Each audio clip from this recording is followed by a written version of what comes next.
iconic, forgotten, timeless, innovative. These are the soundtracks that helped shape and define what we hear in the video games that we play.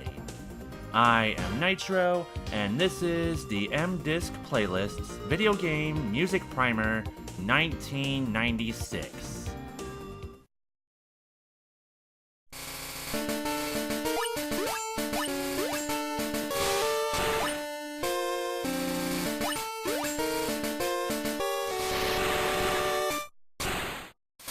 Pokemon Red and Green, composed by Junichi Matsuda. The legacy of the Pokemon franchise could be told in the average length of an entire primer episode. Since its release, it has become a worldwide cultural phenomenon that to this day shows no sign of losing its relevance in pop culture and gaming history. This legendary franchise began in 1996 with the release of the green and red versions of Pokemon. Before Junichi Matsuda helped bring the Pokemon games to life, he was primarily a composer for developer Game Freak, working on notable titles like Mendel Palace, Yoshi, and Pulseman. Pokemon Red and Green would be his first game as a developer. He would also serve as the composer for this game and all main entry Pokemon titles, as well as the popular mobile game Pokemon Go. He didn't start directing Pokemon games until the start of Generation 3 with Ruby and Sapphire for the Game Boy Advance. Who better to know how the Pokemon series should sound than the guy directing them to begin with? Matsuda draws musical inspiration from modern classical composers like Gustav Holst, Igor Stravinsky, and Dmitri Shostakovich. His earliest inspirations were from electronic music groups like Yellow Magic Orchestra, Ultravox, and the Human League. In terms of how video game music inspired him, he was inspired by Koji Kondo's technique of having the music speed up in the Mario games when the time limit was about to expire. He was inspired by the sense of urgency that moment brought to the gaming experience. Throughout his life, he would collect albums spanning every possible genre he could get his hands on. In other words, his music tastes and inspirations could be described as very eclectic. Jose Otero spoke with Matsuda for an article for IGN about how the music in the Pokemon series evolved. Regarding the first game, his aim was to make the soundtrack as catchy as possible while meeting the hardware limitations of the original Game Boy.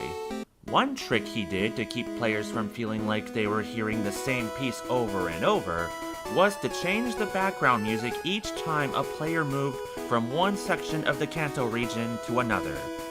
It was his way of keeping the soundtrack sounding fresh on a game for hardware as limited as the Game Boy was. Matsuda has been quintessential in bringing to life the evolving experiences of playing a Pokemon game while simultaneously enhancing the experience of playing a Pokemon game.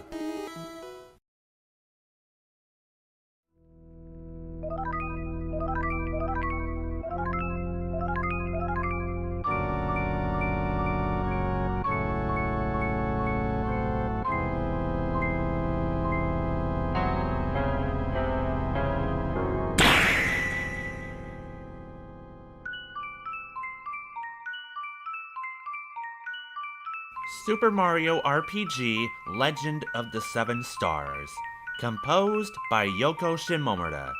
Yoko Shimomura loved video game music. She could not see herself composing for any other format. Her dream genre was composing music for role-playing games. Even working at Capcom, she had hoped for an opportunity to work on an RPG. She got the chance to make a tiny contribution to Capcom's Breath of Fire before leaving Capcom to join Square.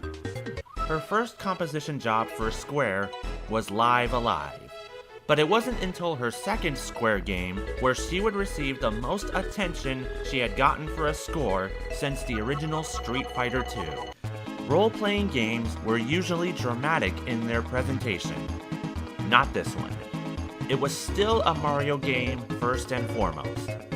So how fun the game felt dominated any of the dramatic moments in the game. The names of the pieces in the soundtrack were not meant to be taken seriously either. Many of the names of these pieces could be considered a bit too literal, with names like Where Am I Going for the overworld map, Sad Song for the heartbreaking moments, The Dungeon is Full of Monsters for some of the dungeons in the game, and all the battle themes didn't share unique names.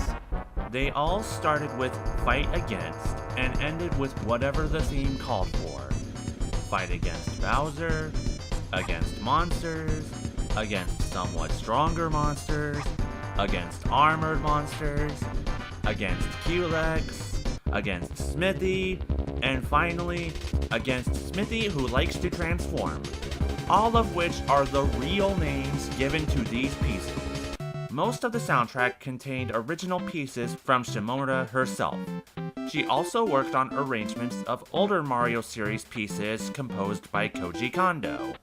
You heard multiple different arrangements and or callbacks to the original athletic theme from Super Mario Bros. In multiple places. You heard the iconic invincibility theme whenever Mario found an invincibility star. The theme you hear when you're playing with the Geno figure contains callbacks to the Super Mario World athletic theme. You also got an arrangement of the original Underground theme, and the fight against Bowser is an arrangement of the Bowser battle theme from Super Mario Bros. 3. The battle against Culex is in itself a reference to Squaresoft's popular Final Fantasy series. From the overworld sprite-looking appearance when you first meet him, to the battle theme against him, which is an arrangement of Nobuo Uematsu's boss theme from Final Fantasy IV, the Final Fantasy Victory theme playing when you beat him, and the Final Fantasy Prelude playing when you say bye to him. Music is also an integral side quest in the game. In Melody Bay, you must help composer Todovsky, a pun on the name Tchaikovsky, compose a symphony, or else he will be forced to write music for games starring a hedgehog, according to the Super Mario RPG Player's Guide published by Nintendo Power. Super Mario RPG is a fun game with a soundtrack that amplifies that fun. Shimomura has stated in interviews that she had fun working on the score for this game. Mario would eventually return to the RPG genre with the Paper Mario series and the Mario & Luigi series. For each game in the Mario & Luigi series, Shimomura would return as the primary composer. With Shimomura at the helm and Mario as the star attraction, the role-playing game genre got a fun and accessible facelift that provided one of the most memorable experiences in the final years of the 16-bit era. Kirby Superstar, composed by Jun Ishikawa. Kirby Superstar was promoted as nearly a dozen games in one cartridge. A few of these games were fun little bonus games featuring Kirby, but most of the games in Kirby Superstar were bona fide Kirby experiences that you could play on your own or with a friend. Each game evolved the gameplay of Kirby just a little bit. The first one, Spring Breeze, was a partial remake of Kirby's Dream Land.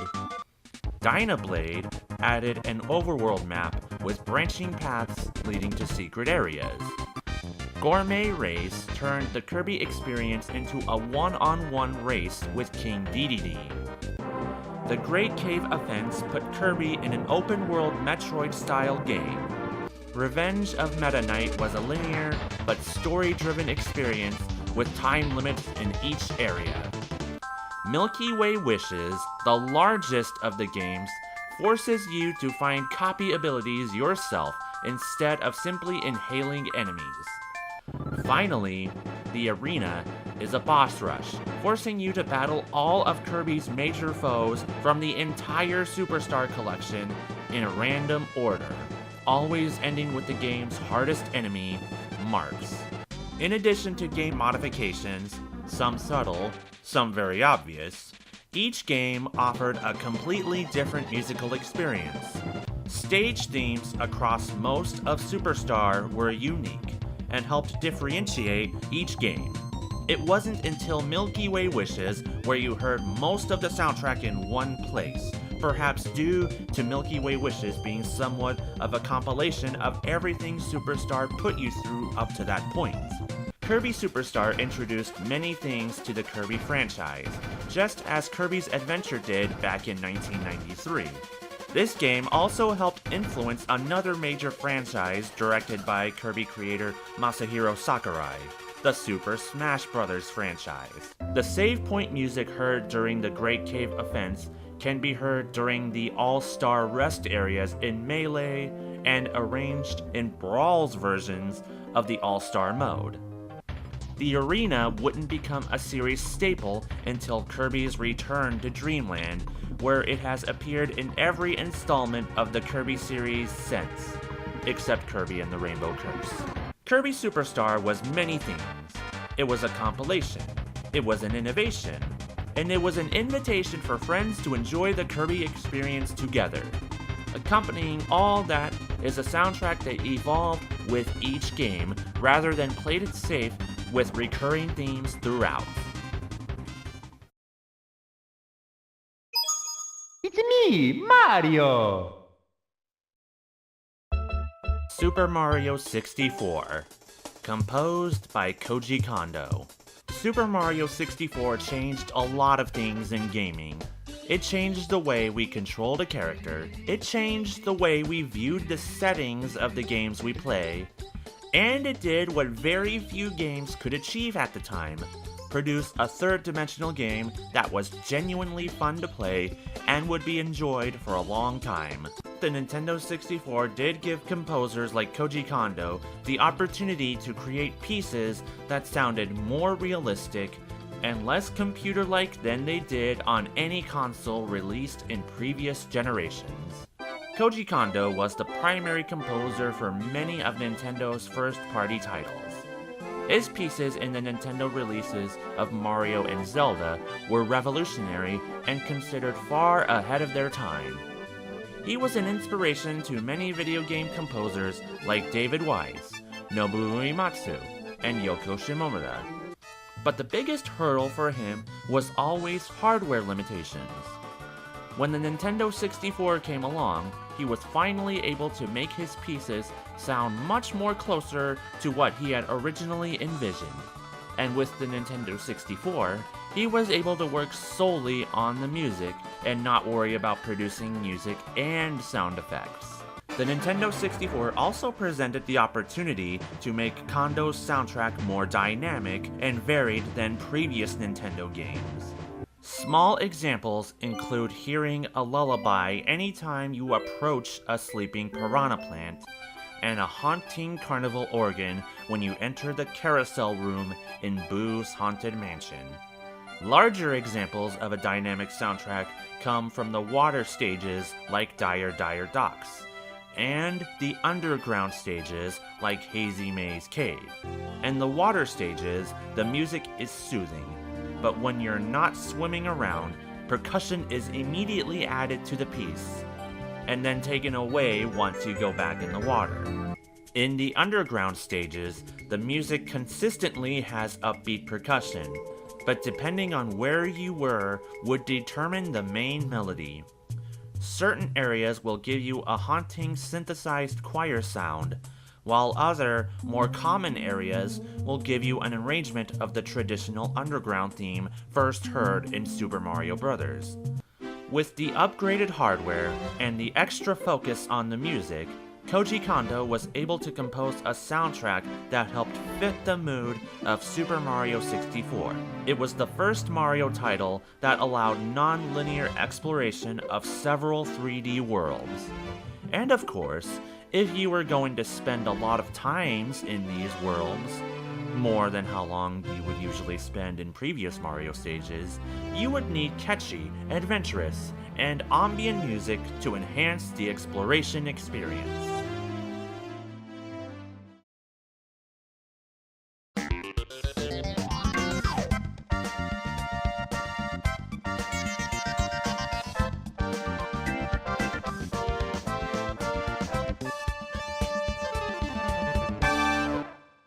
Pilotwings 64, composed by Dan Hess.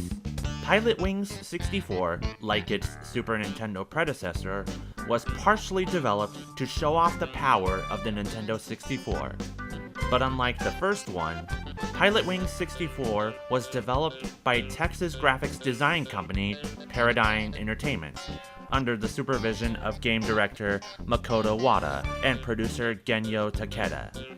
Parazzing Entertainment's experience with simulators and 3D graphics was something Nintendo needed, as they lacked the experience to produce 3D graphics at the time. Dan Hess was one of the designers of Parazzing Entertainment, who was the designer for their first simulator, AudioWorks. He helped do sound design for other simulators, leading up to Parazzing Entertainment's very first commercial video game, which also ended up being Dan Hess's first project as a composer, a dream job Hess always had. In an interview with Nintendo Life, Hess describes the development of the game's soundtrack as 25% music composition, 25% sound development, 25% interfacing with team members and directors, and 25% software and system manipulation. Although the Nintendo 64 had more memory, it still wasn't enough to easily compose music. But Hess made it work, with his experience as a sound designer and his experience as a keyboardist prior to joining Parazzing Entertainment.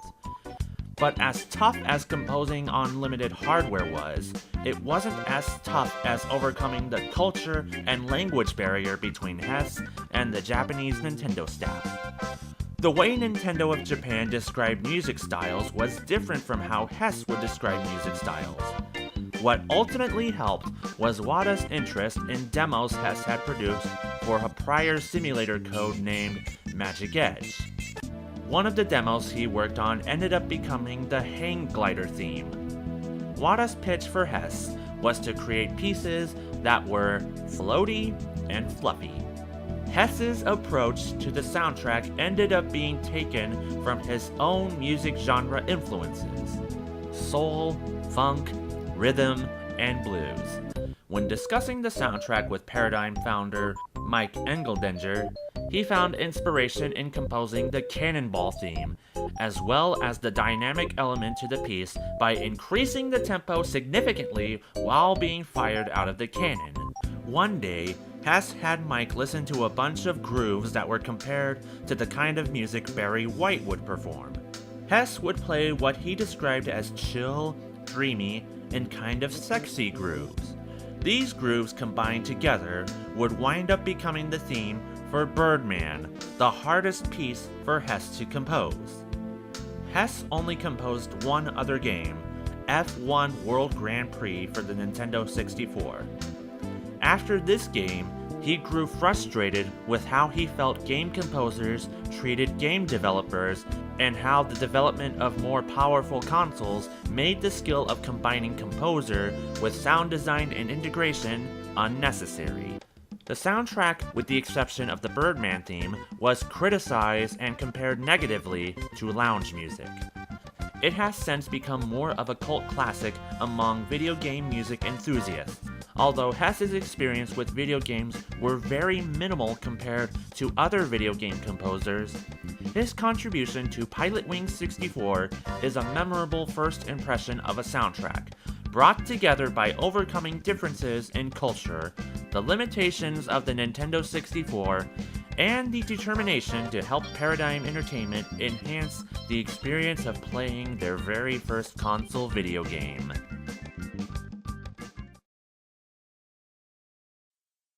Nights into Dreams, composed by Tomoko Sasaki, Naofumi Hataya, and Fumi Kumatani. Sega needed an original game to help define and promote their new console. And if any game was going to offer an experience that couldn't be replicated on the Nintendo 64 or the Sony PlayStation, it would be this game.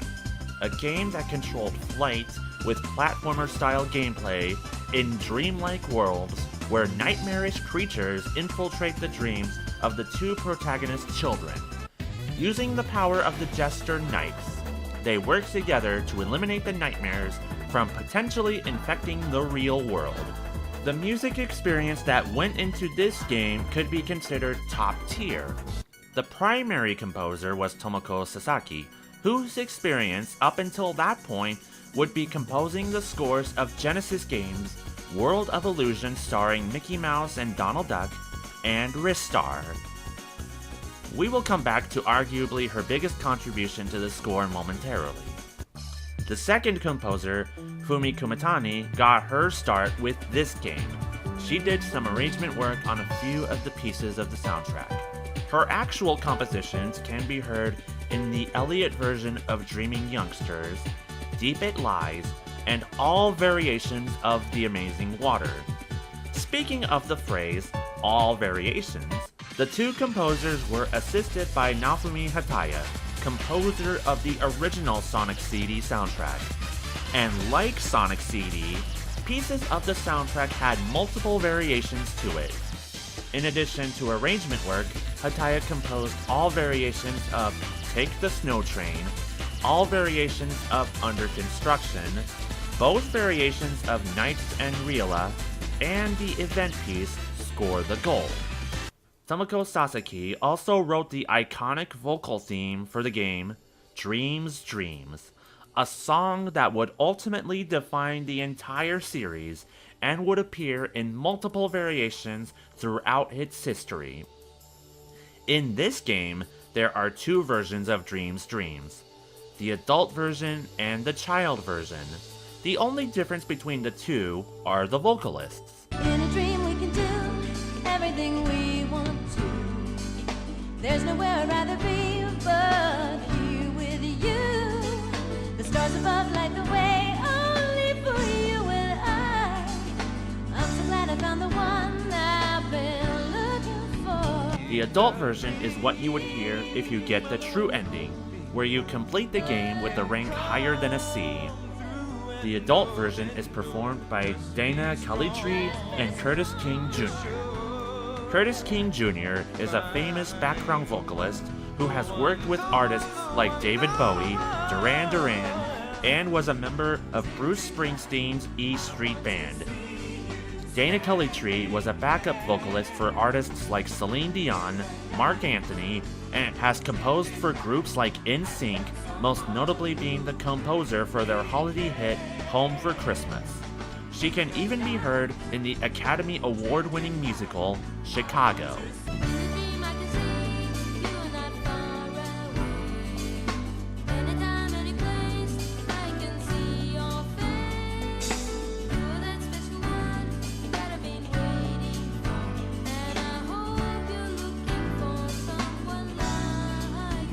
The vocalists for the children's version were Cameron Earl Strother, who was 10 at the time, and Jasmine Allen, who was 8 at the time. Strother would continue to provide vocals for games like both the English and Japanese versions of The World Ends With You for the Nintendo DS, which his sister-in-law also provided vocals for. He was also one of the vocalists for the PlayStation portable game Loco Roco. Allen was a voice actress for the second Shenmue game as Fang Mei. She would also provide vocals for the Sweet Snow version of Dreams Dreams, which can be heard on the NiGHTS sequel, Journey of Dreams, released nearly 10 years later on the Nintendo Wii. Sega also released a version of Nights into Dreams promoted in magazines called Christmas Nights into Dreams, which was basically a demo of the original game. But if this demo was played around Christmas time, it served as an expansion to the original game. Tomoko Sasaki and Naofumi Hataya contributed to this version of Nights. Kumatani did not. Sonic even had a cameo in the Christmas version, and to commemorate this, the Sonic CD piece, Final Fever, was brought back for the Christmas soundtrack. A version of Dreams Dreams, unique to the Christmas version, can be heard in the ending. This was an a cappella version performed by Marlon D. Saunders, featuring Isa Clement and Gabrielle Morris. His professional experience includes working with Bobby McFerrin and Diane Reeves. He has also contributed to the soundtracks to Sega games Burning Rangers and both Sonic Adventure games.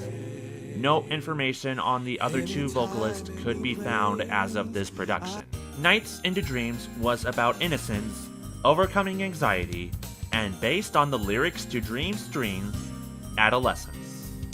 The gameplay was different than anything that was put on any other console at the time, and the soundtrack combined atmosphere with dynamic pop. You also got the song Dreams, which would be arranged multiple times and would continue to evolve from one generation to another, from the Saturn to the Wii. Truly one of the most dynamic and innovative soundtracks in the Sega library.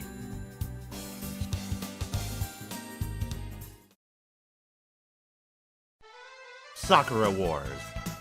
Composed by Kohei Tanaka. Before working on Sakura Wars, which would be Tanaka's first video game score, he was a prolific composer for anime TV shows, OVAs, and movies. Some of his most notable works include the original Dragon Ball, Patlabor, Gunbuster, Mobile Fighter G Gundam, Gundam 08 MS Team, and One Piece. He was also a prominent composer for the Super Sentai franchise, the franchise that would be translated overseas into the Power Rangers franchise. Tanaka was also one of the first people to support director Shinichi Ito while developing the game. Producer Oji Hiroi and Tanaka worked closely together to create a soundtrack that would educate the Japanese youth of music that was popular before the 90s, while simultaneously providing music that would be appropriate to the setting of the game, a fictional version of the Taisho period, which lasted from July 1912 to December 1926. The development of the game's soundtrack also helped in the development of the game's story. When casting for the game, the actors were not only required to have some professional acting experience, but live music experience as well. It was unusual at the time for the characters to be cast before most of the game development had been completed, but it was necessary to help the music bring the game to life.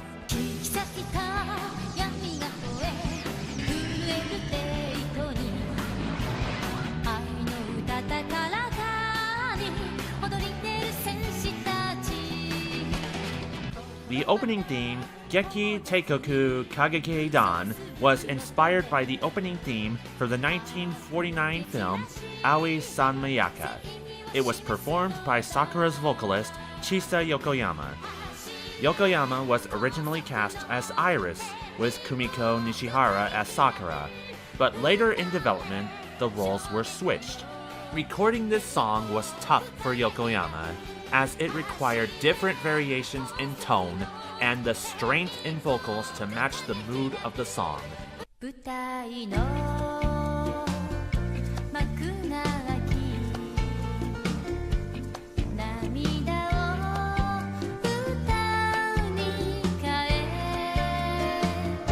The ending theme, Blooming Maidens, was also performed by Yokoyama with backing vocals from the rest of the female cast. This was one of Tanaka's favorite pieces to compose, as well as one of the most emotional ones in terms of development. Emotional for both the cast and the staff of the game. Instead of music enhancing the gameplay experience, the music ended up inspiring the development of the gameplay experience. The game itself, the development of the game, and the casting of the game were all considered unique for its time. With all these elements coming together, Sakura Wars, like Nights into Dreams, would become a unique gaming and musical experience for the Sega Saturn.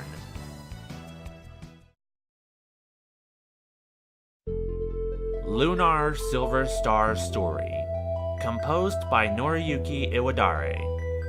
Victor Island, head translator and localizer of the game, describes the world of Lunar in one word: music. Music is the world of Lunar. And he's not wrong. Alex, the main protagonist, is an ocarina player. Luna, his childhood friend, is a singer. Luna uses the power of song to help support her allies. Her singing abilities are so powerful, it catches the attention of the main antagonist, Galleon. Galleon hopes to harness the power of Luna's singing to amplify his own power to rule the world. And it is Alex's ocarina that is used to help bring him and Luna back together after Luna had fallen under Galleon's influence.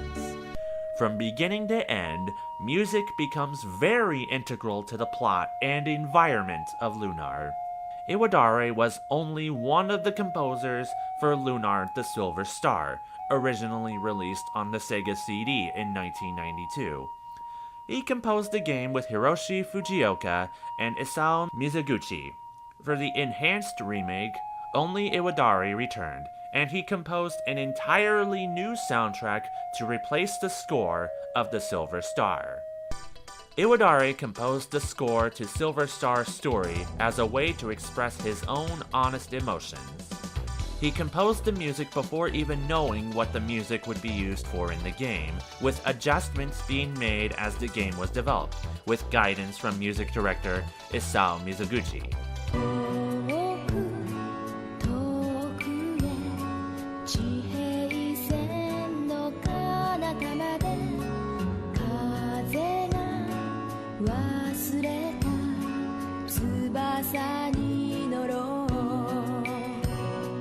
Also new to the soundtrack were two vocal themes. First would be the opening theme, Tsubasa, performed by Luna's voice actress, Kyoko Hikami. Later in the game, you view a cutscene where Luna sings an intermediary song akin to how songs were presented traditionally in musicals. This song was called Kaze no Nocturne.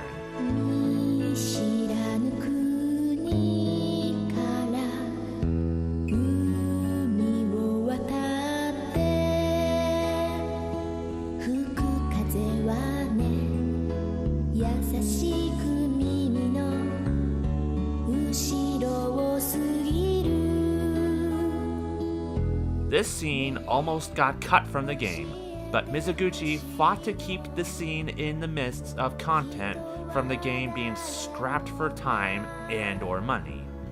In 1999, the game was released in the States for the PlayStation as Lunar Silver Star Story Complete. Unlike the Japanese version, which completely omitted the original Silver Star soundtrack, the North American release subtly adds callbacks to the original soundtrack. Victor Ireland actually wanted to replace the new soundtrack composed for Silver Star Story with new arrangements of the Silver Star soundtrack, but couldn't due to the lack of space the game had allowed after the translation was complete.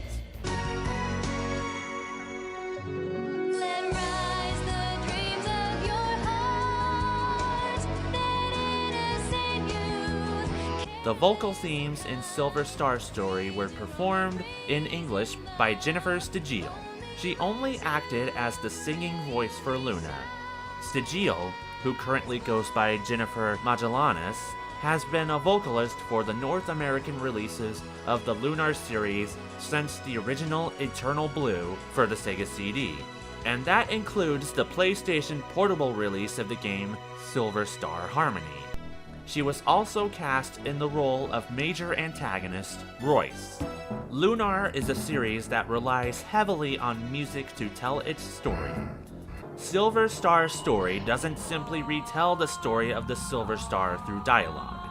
It retells the story through its new soundtrack as well.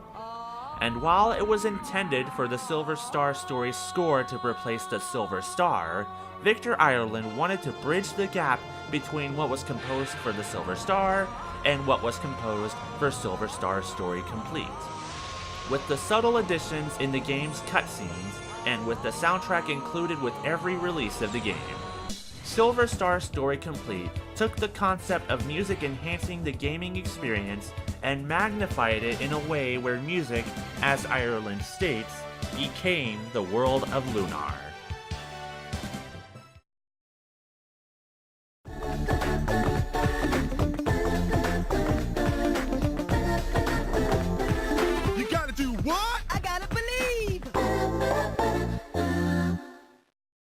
Parappa the Rapper, composed by Masaya Matsuura. Matsuura began his professional career as part of Japanese pop rock group Psy-S. Psy-S achieved success throughout the 80s and 90s until their breakup in 1996. After the breakup, Matsuura would end up achieving even more success as a game developer. In an interview with Japan's PlayStation magazine, translated by shmuplations, Matsuura reveals that he had always wanted to make a music game.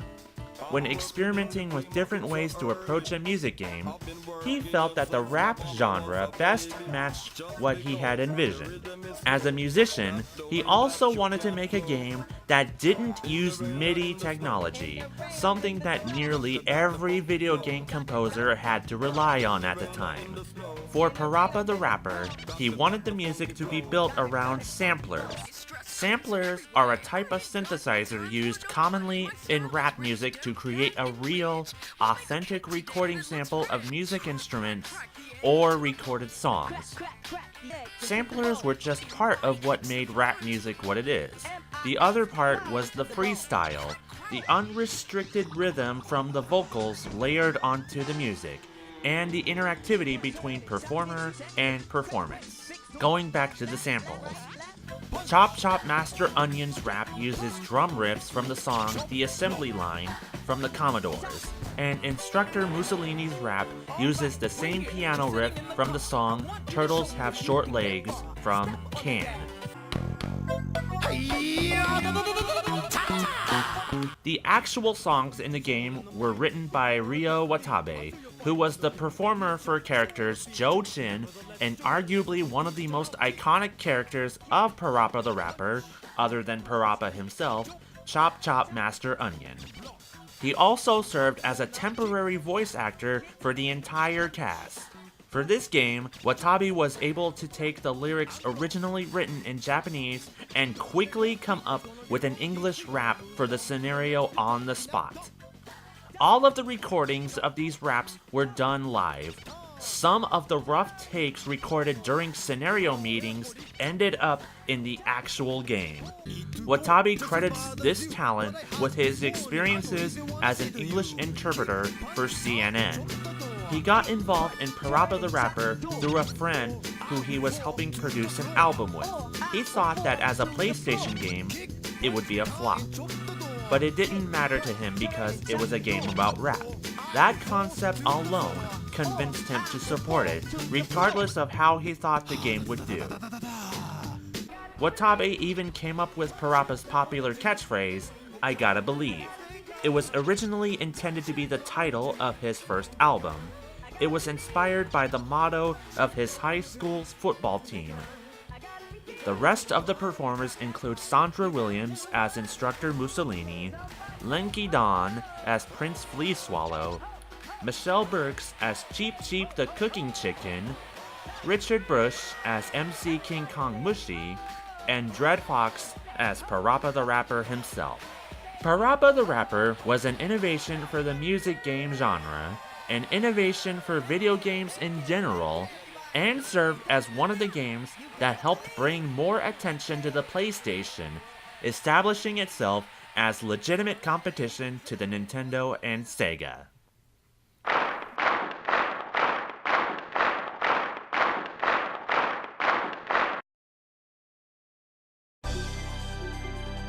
Mario Kart 64, composed by Kenta Nagata. After Super Mario Kart innovated the racing game genre with its kart racing mechanics and arcade-style accessibility, it was time for the franchise to make the jump to the brand new Nintendo 64. One of the biggest improvements from Super Mario Kart to Mario Kart 64 was the number of different racetracks. Each of the 4 cups offered unique racetracks from one to another. No one track had multiple variations to it. Because of this, the number of pieces composed for the game, especially the racetracks, went up significantly. 3 pieces were shared across multiple racetracks though. The 3 raceways and Wario Stadium shared the same piece. Moo Moo Farm and Yoshi Valley shared the same piece. And Frappe Snowland and Sherbet Land shared the same piece. All these pieces were composed by a brand new composer, as Mario Kart 64 would be Kenta Nagata's first score. He would since be an important part of the Mario Kart series, leading up to his role as the sound director for both the Wii U and Switch versions of Mario Kart 8. Nagata believed that the score for Mario Kart 64 didn't just sound like music typical to any other racing game. He wanted to put more emphasis on the fact that this was a spin-off of the Mario franchise than the fact that this would be a successful racing game. And true to his vision, much of the soundtrack was as fun and vibrant as the Mario franchise. The approach to Mario Kart 64 was very eclectic. The vibrant tracks were supported by vibrant music, the cold tracks were supported by cold music, and the haunting tracks were supported by haunting music. And then there's Rainbow Road. Rainbow Road is a Mario Kart tradition. It would serve as the final race of the Final Cup, and would often be the hardest track in the game. Soyo Oka set the standard for how the music in Rainbow Road should sound in Super Mario Kart. Not only did Nagata surpass that standard, but he also turned the Rainbow Road music into a recurring motif. The Rainbow Roads in Mario Kart Double Dash and Mario Kart 7 each contain a partial arrangement of the Mario Kart 64 Rainbow Road theme. If you count Mario Kart 8's arrangement, the original motif for the Mario Kart 64 Rainbow Road can be heard 4 different times throughout the lifespan of the Mario Kart franchise. The Mario Kart 64 Rainbow Road theme also appears in New Super Mario Bros. Wii, Paper Mario Color Splash, and in the Japan-exclusive 64DD version of F-Zero X. Mario Kart 64 elevated the fun already set by Super Mario Kart. Everything was improved. It's subjective as to which one of the games was better than the other. But from a musical standpoint, Mario Kart 64 is one of the most influential in the franchise, all thanks to newcomer Kenta Nagata, who would continue to establish his reputation as a composer through the franchise he helped innovate. And that concludes the 1996 edition of the M-Disc Playlist VGM Primer. Follow and subscribe on Twitter, YouTube, Stitcher, and your favorite RSS feed, all under M-Disc Playlist. Good night and have a pleasant tomorrow.